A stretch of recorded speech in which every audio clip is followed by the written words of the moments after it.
इस गाड़ी में P0420 का साइन आ रहा था। P0420 का साइन उस वक्त आता है जब आपकी गाड़ी का कैटलिटिक कन्वर्टर कमज़ोर होता है या कैटलिटिक कन्वर्टर अंदर नहीं होता। इस गाड़ी में कैट था, लेकिन इसके अंदर जो हनीकॉम है ये मिडल से बिल्कुल मेल्ट हो चुका था, जिसकी वजह से गाड़ी की पिक बिल्कुल मर गई थी, गाड़ी की फ्यूल कंसेप्शन ख़राब हो गई थी और गाड़ी का साउंड काफ़ी ज़्यादा डिस्टर्ब हो गया था।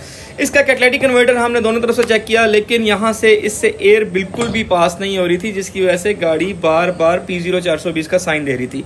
अब इसमें हम जो कैट इंस्टॉल करके दे रहे हैं ये ओरिजिनल काबली जापानी कैटलिटिक कन्वर्टर है, जिसकी आपको 2 मंथ की वारंटी दे रहा हूँ मैं।